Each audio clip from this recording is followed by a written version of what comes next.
Good morning students. बेटा आज तारीख है 17/6/21। आज हम स्टार्ट करेंगे ग्रामर पार्ट।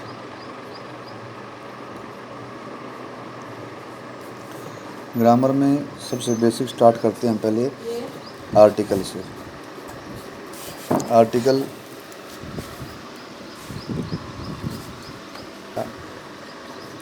आर्टिकल के 3 भाग हैं, ए, एन और डी।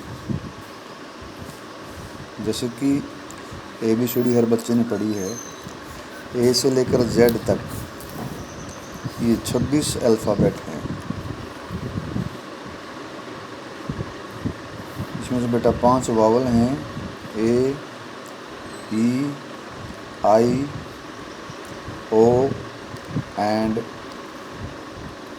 आप यहाँ पर ऊ करेंगे, यू नहीं करेंगे, ऊ करेंगे, क्योंकि आर्टिकल में साउंड पर, ध्वनि पर ध्यान दिया जाता है। याद रखें बच्चे, यू पर नहीं ऊ पर ध्यान देंगे। बाकी बच गए, ये हो गए 5, बाकी बच गए 21, बी से लेकर जेड तक। ये व्यंजन हैं जिनको कॉन्सोनेंट कहते हैं। ये वॉवल्स हैं बेटा। तो समझना है तो आपने ऐसी अगले दिन वीडियो बना के पूछ लेना है, शर्माना नहीं है। जो बच्चा घबरा जाता है तो विद्यार्थी नहीं बन पाता। 21 कॉन्सोनेंट हैं। सीधा मोटा सा फार्मूला है, कॉन्सोनेंट के आगे ए लगेगा और वॉवल के आगे एन लगेगा। अब रह गया दी। दी के नियम हैं। ग्रामर का मतलब है सेट ऑफ रूल्स। इसको नियम याद हैं, ग्रामर याद हो जाएगी। सारी इंग्लिश की ग्रामर जो मेन पॉइंट हैं सारी 1 घंटे में ग्रामर हो जाती है इजीली, अगर आप ध्यान से करें तो। ध्यान बड़ा है। फॉर एग्जांपल ग्रामर के 3 ही मेन पार्ट हैं, टेंसेस, एक्टिव, पैसिव और डायरेक्ट इनडायरेक्ट। छोटे पार्ट के अंदर ये आ जाते हैं article, part of speech, clause, preposition वगैरह ये आ जाती हैं, नॉन फाइनाइट। तो आर्टिकल में दा का प्रयोग करेंगे। दा मीन्स यूनिक। स्कूल में तो 20 मास्टर होते हैं, 50 भी हो सकते हैं, लेकिन प्रिंसिपल एक होता है, तो प्रिंसिपल के आगे दा लगता है। जो भी यूनिक है, जो एक है, सन है, मून है, जो अकेला है, वहाँ पर दा का प्रयोग किया जाता है। नंबर 2, रिवर की, नदियों के नाम के आगे दा लगता है। नंबर 3, धार्मिक ग्रंथ हैं, गीता, बाइबल, कुरान, गुरु ग्रंथ साहिब, वेद, जितने भी हैं सब के आगे दा लगता है। चौथा, दा का प्रयोग 3rd डिग्री के आगे होता है, जैसे कि गुड, बेटर, बेस्ट, टाल, taller, tallest, cool, cooler, coolest. 3rd degree के आगे दा का प्रयोग किया जाता है।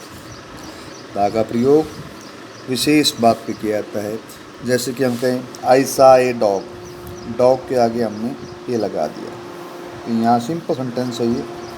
लेकिन कहें कि आई सा, मैंने वो डॉग, कुत्ता देखा जिसने कल मुझे काटा था, तो उस डॉग को छांट लिया गया है, तो यहाँ पर दा आएगा। आई सा the dog who bit me yesterday.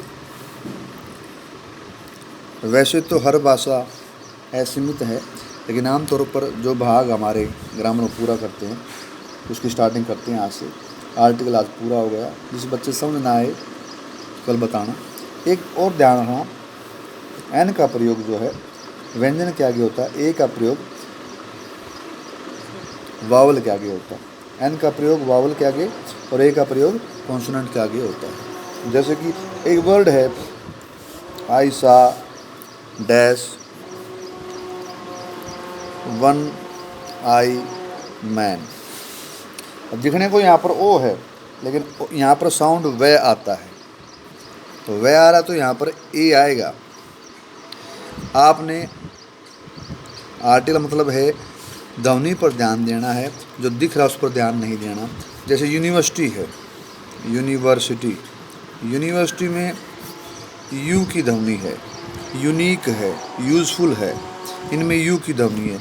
You vowel नहीं है, ऊ वावल है, ऊ के आगे एन आएगा और यू के आगे ए आएगा। ये बात याद रखें बच्चे।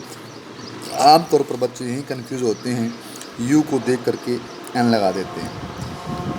आज के इतना ही पढ़ेंगे। Thank you. Have a good day.